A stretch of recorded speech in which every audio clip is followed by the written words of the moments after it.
Hello everyone. I want to start and begin by acknowledging that we're standing here in Vimy Ridge Park, and that's on the original lands of the Anishinaabe, the Cree, the Dakota, and the homeland of the Métis Nation. And I think therefore we should take a moment to recognize the history of this land, its disruption through colonialism, dispossession, and resistance, and the impacts of which remain a challenge today. We must recognize that we stand here on Treaty 1 territory, but the promises made in that treaty still remain unfulfilled to this day. This is just but one example of far too many examples of injustices. And these injustices also rob Canadian settler society from a prosperity that can only be achieved through a vision of mutual benefit, where different peoples can share lands and resources while respecting and sustaining their differences. To get there, we must recognize Indigenous nations as the original occupants of this land, with rights to sovereignty and self-determination, and as true equal partners who have a central role in moving Manitoba to its best possible future. We offer this with respect and in hopes of working towards reconciliation. I also want to acknowledge the candidates that I have here standing beside me today. Starting with where we're standing today in Wolseley, Dave Nickers is our candidate in Wolseley. I don't think he probably needs a lot of introduction, seeing his signs over. My deputy leader, Andrea Chalet, who's running in Union Station. Martha Jo Williard, who's running in Notre Dame for us and has ran for us in the past. Roger Schellenberg, who's running in Riel.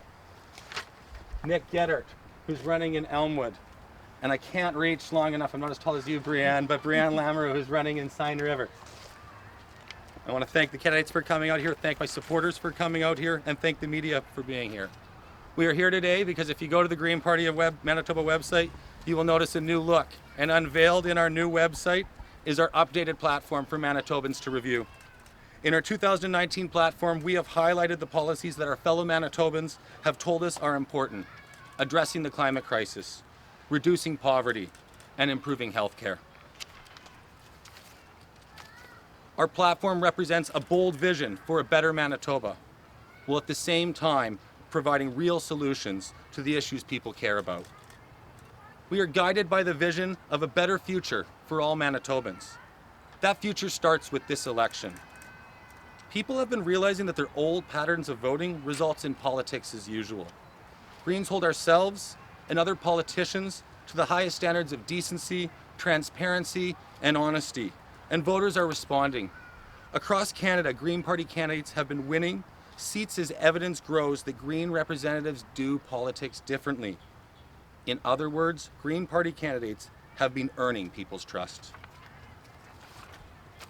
And trust is vital if we're going to address our climate change crisis. There is no planet B. We are all in this together. So we're going to need public participation, and that includes trust in government if we're going to address the climate change crisis. The latest reports from the Intergovernmental Panel on Climate Change have stated in no uncertain terms that we must act immediately if we are to have any chance at mitigating the worst effects of climate change. Manitobans want transition away from fossil fuels without delay. They want to do so with realistic planning, decisions that prepare us for a carbon-free future. The Green Party of Manitoba is the party that you can trust to take that action. Manitoba's Green Party has been unwavering in its pursuit of climate change action.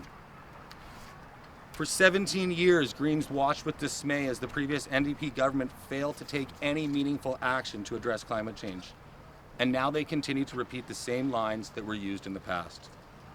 The current PC government plans to do nothing, despite the global consensus of the climate emergency.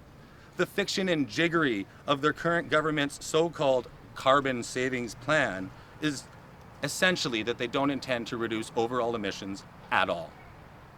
Greens are, and have been, ready to act. The coming crisis will affect every aspect of our daily lives.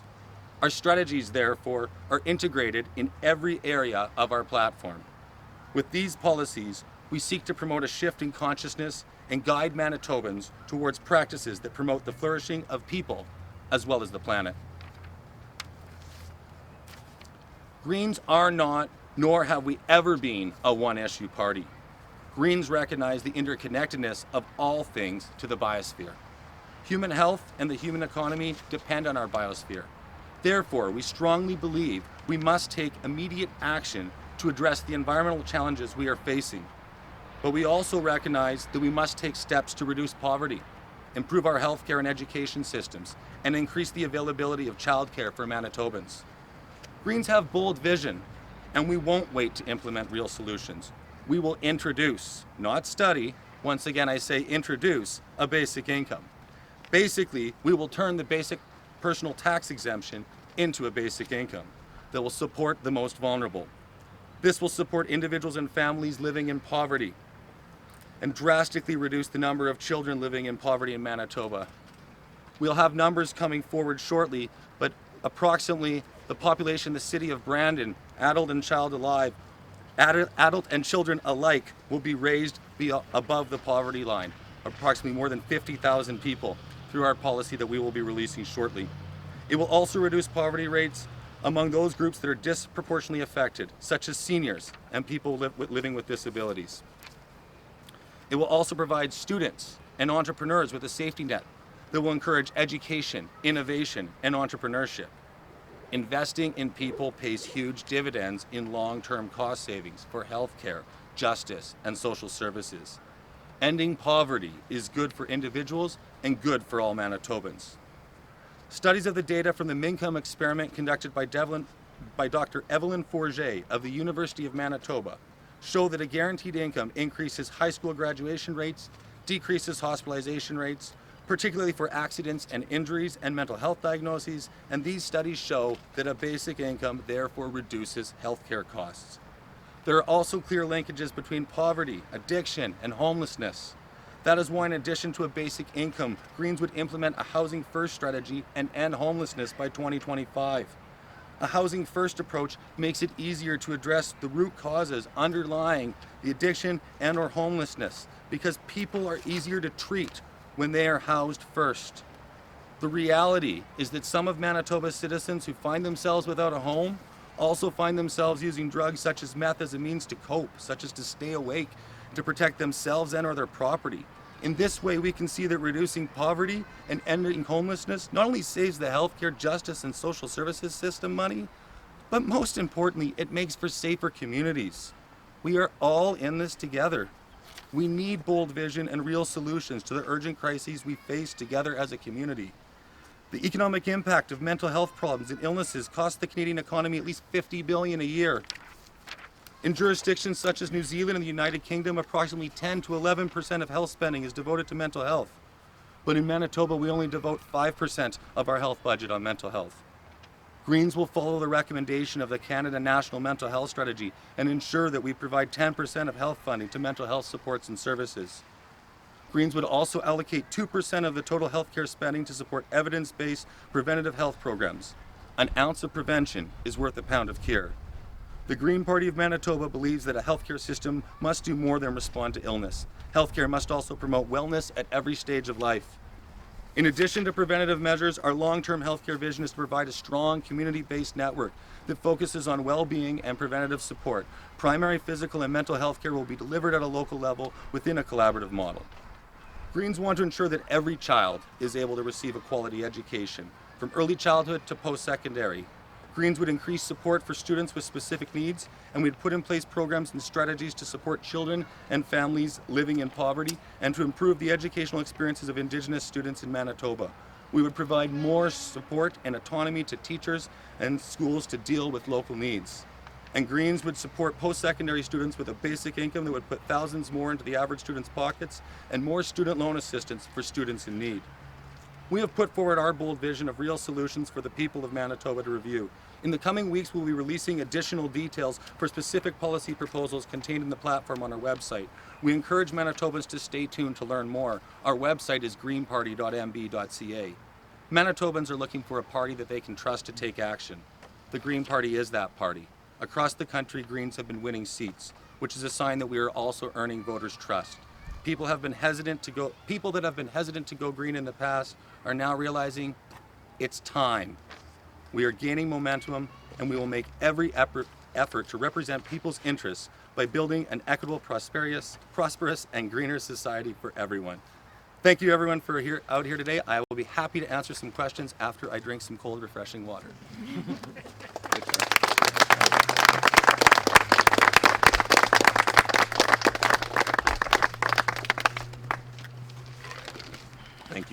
Yeah, my pleasure.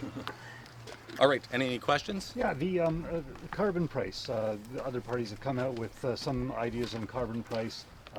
You mentioned one starting at $50 per ton, but to meet Paris Accord targets, a lot of people say to make a difference, it would have to be exponentially higher. So how high would a Green Party like to see it go? $50 a ton starting, $10 a ton increasing. We certainly realize that price alone isn't going to do it. That's why some of the funding is going to need to go to reinvesting in green initiatives that are actually going to reduce greenhouse gases here in Manitoba. Once again, we are going to be releasing some further details right now, so I know I'm not going to get into all the specifics for you, but that's basically, you've got to target some of the funding there. Then you take another chunk of it to reduce income taxes elsewhere. So we also are going to, and other taxes, other inefficient taxes. And we'll have some further releases on that coming forward as the campaign progresses. So some of the money you'd raise for that would go to things like the fare-free transit? That would be correct, yes. Fare-free transit, electrification of transit, transferring off of fossil fuels in terms of transferring home heating away from natural gas. So a number of those initiatives obviously are going to require some investments. I mean, we have to realize if we're going to address climate change, there is a cost to it. And those investments are worth it. I think ultimately what you'll see as we start to roll out our numbers, what that means is more jobs for the Manitoba economy. It means keeping more money inside the Manitoba economy. It means, fortunately, Dave's going to be employed in the legislature, so he won't be able to fix houses in Wolseley, but I'm sure there'll be someone else that'll be willing to step up and insulate homes better. And it's an easy market for people to enter, much easier market than, let's say, the pipeline industry for the average person to enter. Do you see yourselves releasing a fully costed platform in the coming weeks? What we're going to be doing is, it will be costed. What we're releasing is part by part. So probably what you're going to see next is going to be our basic income fully costed for you. So we're looking to release them sort of part by part, piece by piece. I didn't see anything about a balanced budget. Your views on balancing the budget, when it needs to be balanced, if it needs to be balanced? I think we'll give you some further announcements on that to come at this point in time. Certainly Greens recognize that there needs to be fiscal responsibility, although there certainly is some challenges in some of the promises that we want to do that create some challenges. One of the things we want to also get education taxes off of property. So that is one of the things that we're presently looking at, which could create some challenges. So we'll be reporting back to you on that further. And when you say going up by $10 per ton, is that per year? Per year, yes. Federal one? Okay. Yeah, per year. One of the reasons for that would be if you look even at the government's own modeling data that they did with respect to GHG emissions, they even modeled in order to hold emissions level, it has to be at least $7 a ton and increasing. So certainly we need to go at least more than that. And of course, once again, pricing alone isn't going to do it. I think that's something that we have to be clear and honest about. But it does create a market signal. And also then if we start to fund the investments that we need, I think what we'll end up seeing is a booming Manitoba economy. We're going to show the world how to do it. We're going to show the world the post-carbon economy. What does the income tax system look like then if you're moving education tax off property to income, and presumably there'd be some changes to income taxes to pay for some of these other promises? Generally speaking, I think with a green government, you can expect to pay a lot more at the pump, but you can expect to save taxes elsewhere. What we're looking to do is target inefficient taxes. So we are looking at targeting that, and I have some interesting announcements that'll be coming your way, Steve. So, what kind of level could we see for basic income? Those announcements, because they're coming out next week, I'm gonna hold off on them. You presented one in the past. I don't know if it's it is very similar, but the numbers are updated. Obviously there's always changes. And is Harvey around here today? I don't see him actually. Oh, Harvey's standing up there.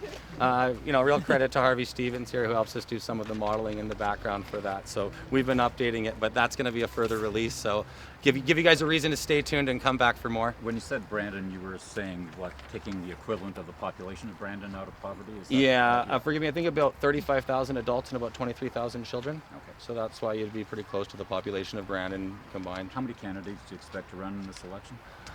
We are hoping 57, and I've never felt more confident in 3 elections. We've got 18 on Elections Manitoba, but there'll be 10 more that'll be filed shortly, and we have about 15 more in the queue. That doesn't mean there's still not a lot more work to do. There's never enough time, money, or volunteers. So the goal is 57? The goal is still 57. We want every Manitoban to have the option to vote Green, and we think every Manitoban wants the option to vote Green. At least that's what they're telling me. Restoring bus service to the rural and northern areas. Is that a government-run company or some sort of incentive program that will convince companies that frankly it blocks? It's unfortunate I never really got much response from the minister. I mean, one of the challenges is that the old model of cross-subsidization, has proved hard with Greyhound pulling out. I think what we need to do is particularly look with partnering with our First Nations. They are running a lot of shuttle services, so that might create a way, but it's really important that we get systematic. Right now with private companies coming in, the lucrative routes, so Winnipeg to Thompson, Winnipeg to Brandon, Dauphin, those are the routes that obviously companies are interested in, but we need people, doing the from Thompson to Split Lake, from Thompson to Gillam, etc., those other runs from Brandon to Wawanesa, etc. And so we need to make sure that we come up with a systematic approach. I did write the government right after Greyhound was pulling out and encourage them to do a sit down and a collaborative that way. Unfortunately, we haven't seen much action, but I'm pretty confident once we see a Green government after 2019, we'll make sure we get something done. So you mentioned that momentum that we've seen in other provinces across the world. How is this election going to be different for you compared to the 2016 one? It's just when we're out there knocking on the doors, we can tell it. I think people have woken up. They've woken up to the emergence, the emergency of the climate crisis. I was watching Elizabeth May do an interview on Maclean's, and she highlighted, between 1992 and now, we've released more emissions than we released between 1850 and 1992. So how do we act? Had we acted back in 1992, we could have already addressed this. And I think people are waking up and going, it really is getting too close to too late. But the good thing about the human spirit is we like to panic at the last minute. I don't know if anyone's ever known a student that does a term paper the night before or anything like that. It never happens. But, humanity is pretty good at being responsive that way and in a time of crisis responding, but they need leaders that are ready to respond. So you see that interest on the doorstep? Certainly, yeah. I see way more interest than before. And I mean, the only poll that really matters is the one on election day. But, we are certainly encouraged by the polls. What I think is there could be a real tipping point. The real myth is that Greens only pull from the left or the right side. No, we're pulling from all parties. So I would tell the people of Manitoba, I think if this Green momentum catches on, we'll be pulling from the Conservatives, and we're the only party that actually can stop the Conservatives right now and change the government. And that's what I think right now. It'll be similar to what we saw in the last federal election in 2015. Didn't quite work for our party, maybe worked for another party. In 2011, we also saw, it worked for a certain party federally. There are moments when parties surge, and this is our moment. It's time. How's the ground game, though? Because the Green Party in the public eye is largely inactive between elections. Well, I mean, that's one of the most important parts about getting Greens elected, right? I mean, certainly we all do this on a volunteer basis, and we do everything that we can. And I think we do a lot. I mean, I got to actually throw out congratulations to the NDP for finally committing to studying a basic income. It had been decades, and there are people who are saying it's bad cake. If there hadn't been a Green Party of Manitoba pushing this policy forward, in 2005, would have the Liberals adopted it and then the NDP? And would have the PCs, or at least, Pallister made some commitments in the last debate that he hasn't lived up to. But the point being, we're able already, as volunteers, to put these issues on the table. But put us in the legislature, there is some more resources and more abilities that we'll be able to have. I will have one less, ball to juggle, and I can focus just on serving the people. And I know that's true for all of my candidates and volunteers who are standing here who do it for passion, and because we know that, if we don't do something, we've already got the panic monster going in terms of getting that term paper done. We're just trying to bring the rest of the group in for the project. But in terms of getting out the vote, identifying supporters, getting the polls, there's a whole machinery that the larger... Dave's got his signs out ahead of them. I started in April, a full year and a half before the election. And how many people outside? I was able to Wolseley purchase have, James Allen's sign in my riding. Wolseley have signs up. Well, my aunt and uncle have one up in Elmwood, and my mom. We've put in place strategies to do that without a doubt. I mean, Greens are more efficient. We use generic signs and reuse them election after election so we can save a few dollars. What does that say how we're going to manage people's tax dollars? I mean, we know how to do more with less. I think that's one of the biggest advantages for the Green parties. I think some of the other parties have maybe higher expectations. We're more creative, we're more innovative, we're more entrepreneurial, and that's how we're going to show Manitobans that's why they want us in government. If nothing else, calling the other parties to account, and and a lightning storm that I hope to see happen, a Green government. Can you offer any more detail about the promise to protect and restore Lake Winnipeg? Which strategies you'd go for to do that? Well, I don't think you can look at just which strategies, right? I mean, there's a number of factors that are leading to the declining health in Lake Winnipeg. A lot of it from outside this province, although I'm very much a big believer you got to clean up your own act first before you can act others. I mean, the issues you got to look at is wetland restoration. We've got to look at certainly the issue of our sewage system has been a crisis decades in the creation of really slow, I won't say inaction, but very slow action on the part of the city of Winnipeg and the province. I think looking at agricultural practices as well. I mean, you've got to look at the whole package. I don't think you can just say do this or do that and you're going to protect Lake Winnipeg. And obviously We have some real challenges now with invasive species, and I'm not even sure what, if anything, can sadly be done about that. What we should have seen is more heightened security years and years ago before those invasive species were there. So some of them are very difficult, challenging questions, and we have no doubt we'd consult with experts in the community to deal with those as well. You're hoping to run 57 candidates though, but I'm wondering about strategy given limited resources, limited money, limited maybe numbers of volunteers. You're going to be concentrating on 1 or 2 ridings, putting a lot of effort to get a person in the legislature. Yeah, well, I mean, certainly right here we see Dave Nickers, without a doubt, I think has the best opportunity at getting elected. But we do have other strong campaigns. Andrea Chalet is running a campaign in Union Station. I know all of my candidates, Nick, Roger, Brianne. I think all of them are running. Myself, I'm running a strong campaign. Certainly there's some strategic way that resources have been deployed, and we recognize that we're going to have to target a few ridings so that hopefully we can get a few seats. I mean, I think not only do I want to see Dave in the legislature, he needs a seconder for his private members bill. So I'd like to be that. I'd like to see Andrea in there, and if we could have 4 seats, that would be huge. We'd have official party status in the Manitoba legislature, and I don't think that's impossible at all. I'm looking at these. Some of these could be very expensive. I'm looking at fare free public transit. Some of the upgrades needed or that have been talked about to protect Lake Winnipeg are billions of dollars. I guess if the response to this platform today is that you wouldn't be able to afford all of this, what do you say to that? Well, what I say is that these are long-term investments that we're trying to argue have long-term savings over 10 or 15 years. So there may be a cost right now, but there will be long-term savings to the taxpayer. So that's ultimately why we're promoting these strategies, and it's also why you might have, notwithstanding that Greens are committed to fiscal responsibility and generally committed towards balanced budget, why you might have indicated some trepidation from Mr. Cush's question with respect to how fast we think we can balance the budget. Okay. Thanks very much. All right. Thank you. Thank you. Oh, yeah, I can see that.